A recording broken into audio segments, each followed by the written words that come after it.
In this lecture, and in the previous lecture, we are examining the frequency response plots of 9 common transfer functions. Now we'll look at our 7th example of frequency response of systems. And this special case we'll consider is a second-order system that is underdamped. Before we show the frequency response plots, we'll have to define a few terms. So first, the transfer function for this system. G of s is equal to k a0 divided by s squared plus a1s plus a0. K in this transfer function is the DC gain of this system, and a1 and a0 are coefficients. Now we can also write this transfer function as k times omega n squared divided by s squared plus 2 zeta omega n s plus omega n squared. Here, the square root of a0 is omega n, and a1 is equal to 2 zeta omega n, so we can find zeta from this equation. For the case we're considering, zeta will be less than 1, and this is called the underdamped case. In this case, the poles are complex conjugates in the complex plane, as shown here. The real part of the poles is minus zeta omega n, and the imaginary part of the poles is plus and minus j omega d, where omega d is equal to the square root of 1 minus zeta squared times omega n, and is referred to as the damped natural frequency. This damped natural frequency, omega d, can be seen in the impulse response of the system. The impulse response will show a decaying oscillation, and the period of this oscillation will be t equal to 2 pi over omega d.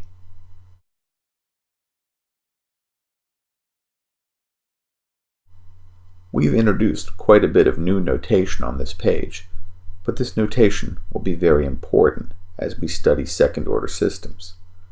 We've introduced the idea of zeta, which is referred to as the damping factor, omega n, which is referred to as the undamped natural frequency, and omega d, which is referred to as the damped natural frequency. Of course, this system is very important to us because it represents one of the simplest mechanical systems, a mass being acted upon by a force and being constrained by a spring and a damper. As mechanical engineers, it's important for us to understand the frequency response of this system. This frequency response is most easily understood in terms of the parameters k, zeta, and omega n. Let's now look at the gain as a function of frequency for the second-order system. You can see that at low frequency, the gain is constant with frequency, and at high frequency, the gain decreases with a -2 slope on log-log paper. In between these two regions, there is a frequency where the magnitude of the gain is largest. We label this frequency omega r, and this is referred to as the resonant frequency of the system. The magnitude at this frequency will be k times m sub r, where m sub r is referred to as the resonant peak.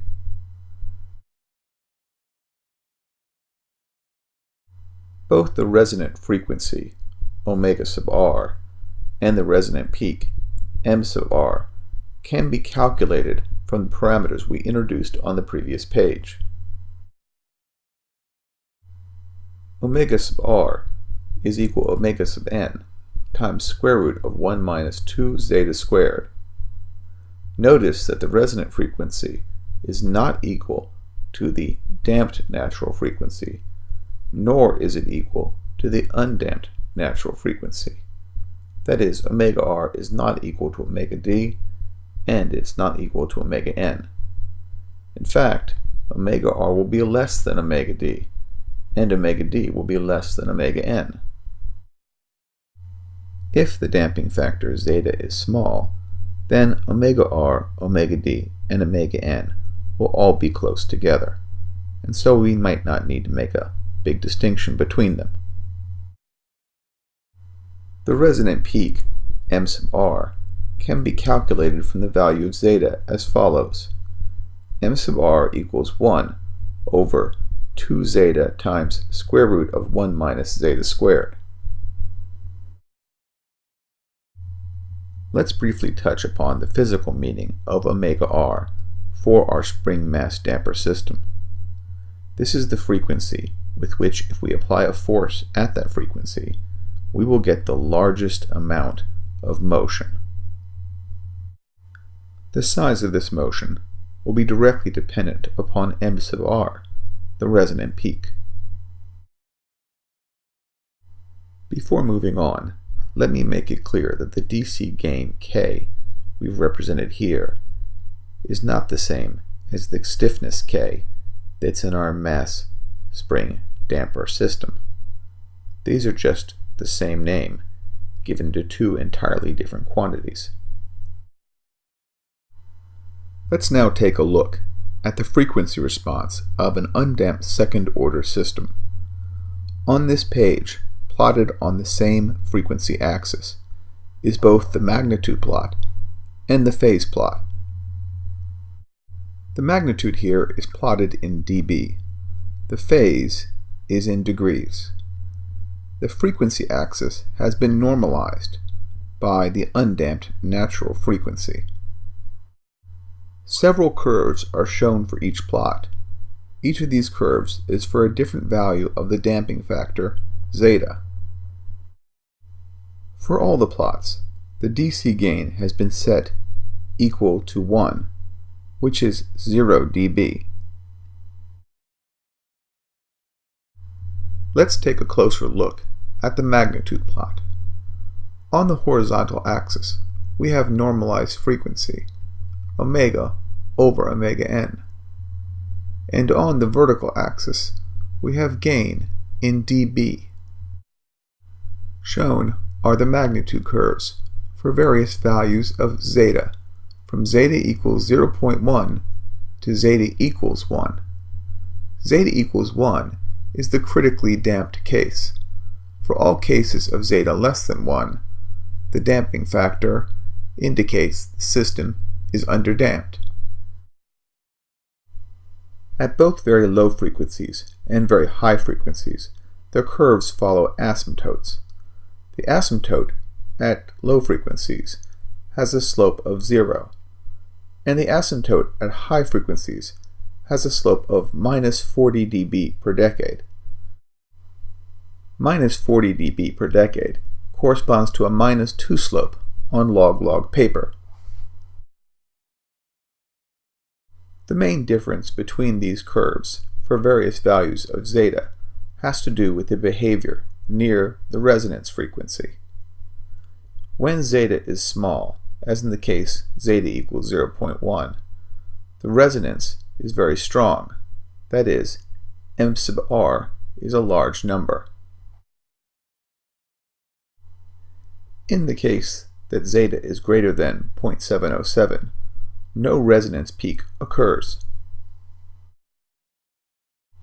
It's easy to show that for our mass spring damper system, the damping factor, zeta, will depend upon the values of m, c, and k. Let's now look at the phase response for underdamped second-order systems.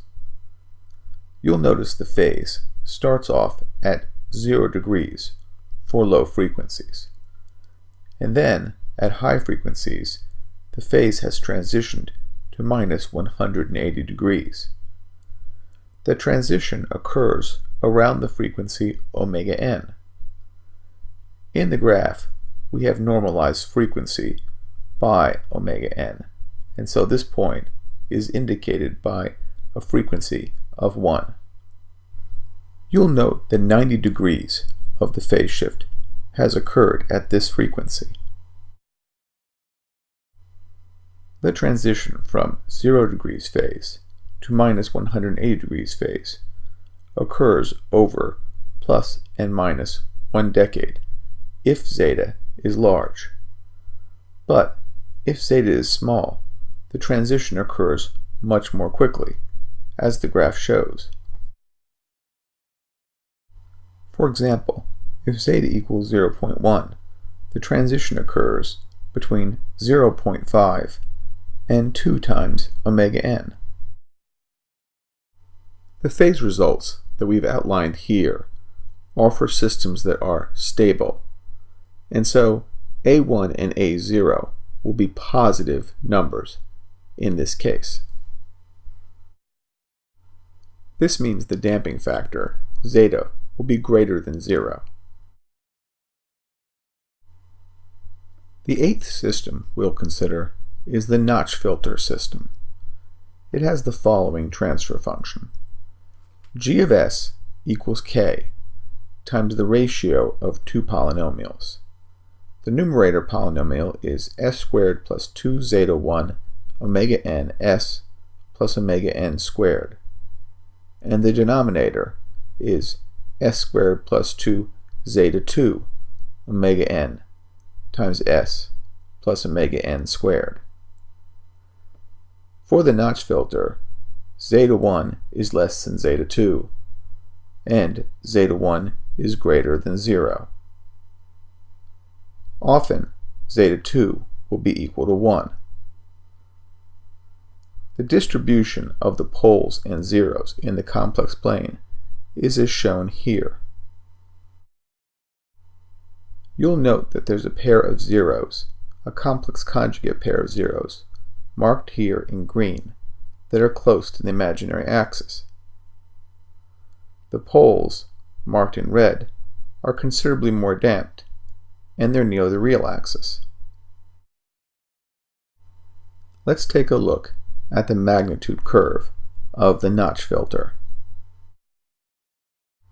You can now see why the notch filter is called the notch filter. It has greatly reduced gain at the frequency omega n, and the drop in gain is very sharp on both sides of this frequency. At low and high frequency, it has a gain equal to the DC gain k. But at the frequency omega n, it has a gain of k times zeta 1 over zeta 2. If we choose zeta 1 to be 0, then it has 0 gain at this frequency. That is, it will completely eliminate any input signal that is at this frequency. Notch filters are often used in electrical engineering in order to remove a particular frequency component from a signal. For example, in many experiments, the signal is being measured, perhaps acceleration, is contaminated by some noise at 60 Hertz. This noise coming from other electrical equipment in the area. The notch filter could be used to remove the 60 Hertz component. Notch filters do not just appear in electrical engineering, they also occur in mechanical systems. For example, the dynamic vibration absorber. We'll be looking into this in detail much later. However, it's essentially a mechanical notch filter. Notch filters are also used in automatic control systems. They're particularly used for flexible structures, where a resonance can be driven unstable by a feedback control loop.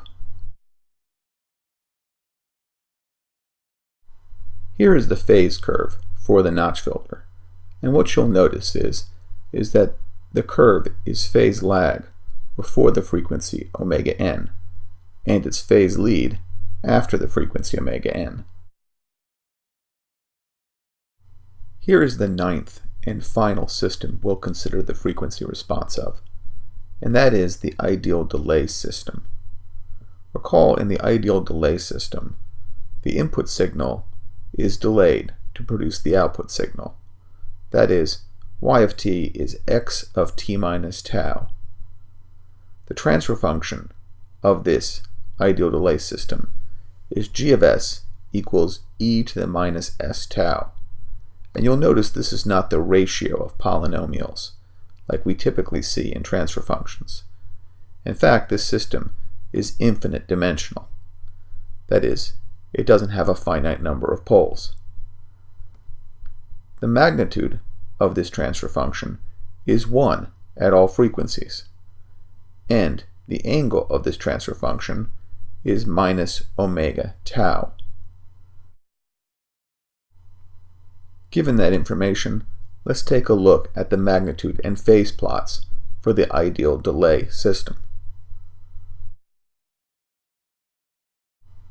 The magnitude plot shows that the gain at all frequencies is 1. That means the output signal is exactly the same amplitude as the input signal for any sinusoidal input.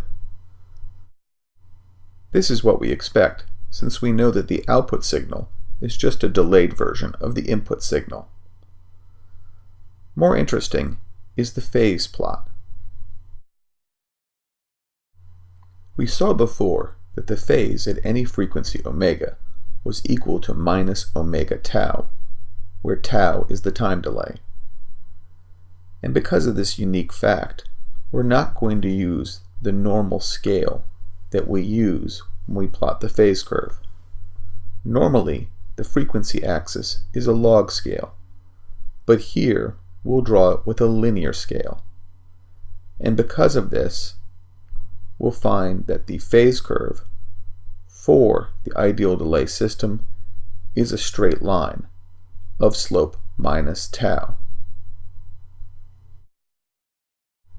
If the frequency axis was done on a log scale, of course this would not be a straight line, and as we move toward higher frequency, the phase would be changing very rapidly.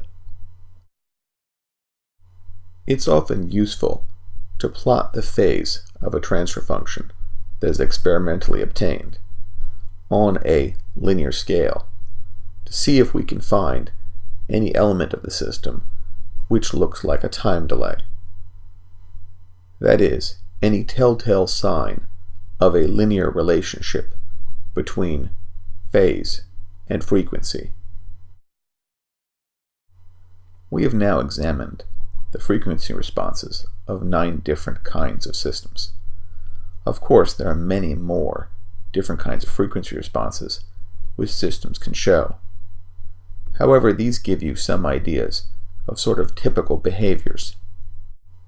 As you tackle different systems, you should be on the lookout for the kinds of behaviors we've seen here. Often these are repeated in more complex systems.